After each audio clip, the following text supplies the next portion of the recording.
Okay, next we're going to go very, very, very quickly through email broadcasts or just broadcasts in general. You'll get to see some of what you can do with that, as well as some lead generation, some lead source tracking, things like that. So, that being said, let's get a move on. So I'm going to go actually here, and I'm going to go to under marketing to email and broadcasts. Now the reason why it's called email and broadcasts is because you can actually do a number of different things. You can email, you can fax, you can do a voice broadcast. This is great for after someone has bought. You can send a thank you voicemail, either a voicemail or an actual like message if someone were to pick up, which is kind of cool. You know, if it goes to their voicemail, it actually gives them a different message, which is really cool.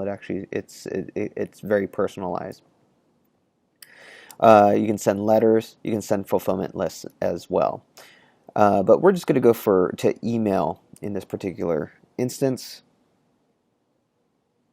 And I really don't use this as much.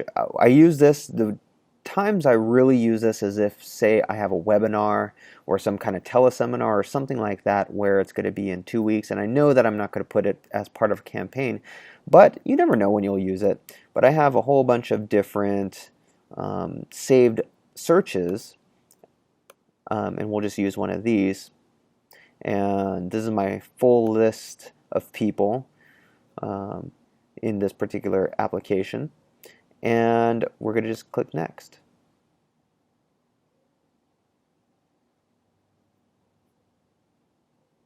Okay, so we are in Compose Your Email, and you can do a number of different things here. You can put, you can have someone, you can do it a couple of different ways. First, you can have the contact's owner send this. So if you're sending it to a mass audience, say you have a sales team and you have multiple people who have different people assigned to them. So when you send this message, it's actually kind of cool. When you send it to 1,000 different people, they're going to see the message coming from the person that is assigned as their sales representative, which is pretty cool. Usually I will use other, and I'll just put in my what I want it to be. But you can use, we'll just use Dean Soto in this example. You'll do your subject, my awesome, here, I'll just use this one that I did, Online Empire Academy. Messed up again, that's what it says. And then you go click this edit email. You can choose a number of different templates that you can use. In fact, this is one tip that I use if I do need to do these. Is I go to my sent, I'll go to template picker, and then I'll go to sent, and then I'll click this last updated, and I'll get the very latest. Actually, I do it twice. You have to do it twice. I get the very latest one that I sent out. The last one I sent out was the 1st of March.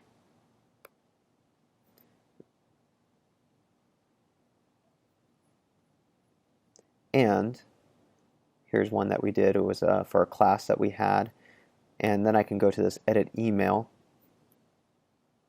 You want to make sure to change the subject and so on and so forth.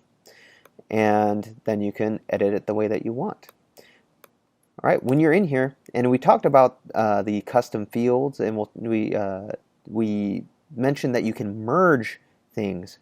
So say you wanted to merge a custom field here. This is actually one thing that I do a lot, which it's really cool. I will, if I really want people to feel like they are, say this is actually a campaign. It works okay when you're doing a broadcast, but it's super cool when it's a campaign. When you say, you start off with something like, I hope you are having a great, and then I'll put the date here. You go date and then current day of the week. So when they see this, it'll say, I hope you're having a great Monday or a great Wednesday or a great Tuesday or whatever the day is. And then down here, I can say something like, oh, by the way, since you are and we'll do a custom field. Actually, we'll do since you are, where's my custom fields? Custom field, and then we will do the experience level. So contact experience level. So what that's going to do is, it's probably not going to show it here, but actually it will show it from what it looks like on my vantage point. Oh, no, it's not going to, because okay. So, but you can see right here, I hope you are having a great Wednesday. And down here it says, oh, by the way, since you are, and if I had something in here for the experience level, it would say, since you are a beginner, or since you are an experienced entrepreneur, it will merge that in there. So when you're doing, definitely when you're doing merge fields, you want to make sure that there is no possible way that that they didn't answer that question. It's something that you want to make sure you do with those custom fields. But you can see that that's what that's how to do this. And then you click next. It'll ask you to confirm a few things. I'm actually going to go back because I don't want to send this out to my entire list. That'd be funny. In fact, I'm going to go do this. Do no start from scratch. And then you've sent off an email broadcast. Super easy. So next, let's go to lead generation real quick. And a lot of this stuff you can really just look at the tutorials for. Lead generation is super important. And I'm going to actually show you. You can set up your own lead sources. So you're going to create. You can go and create a lead source real quick, and call the lead source whatever you want.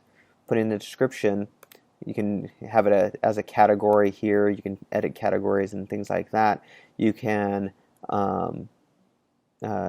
decide what the medium is, if it's a sponsored ad, and so on, message content, start dates, end dates, things like that, and if it's actually active. And it's actually given a number. It's actually given a number. You'll see when we go in here, this ID that's right here. And when we get into creating forms, there is a hidden field that you can use.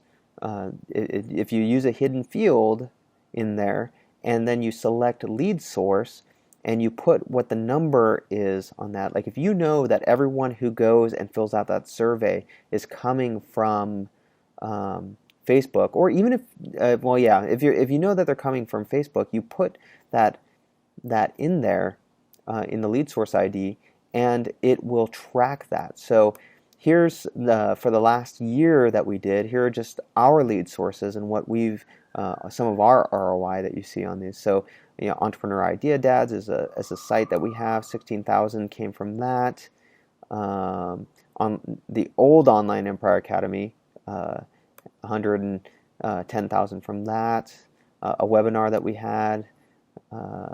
The new Online Empire Academy, which is theonlineempireacademy.com, 183,000 on that. Same thing here.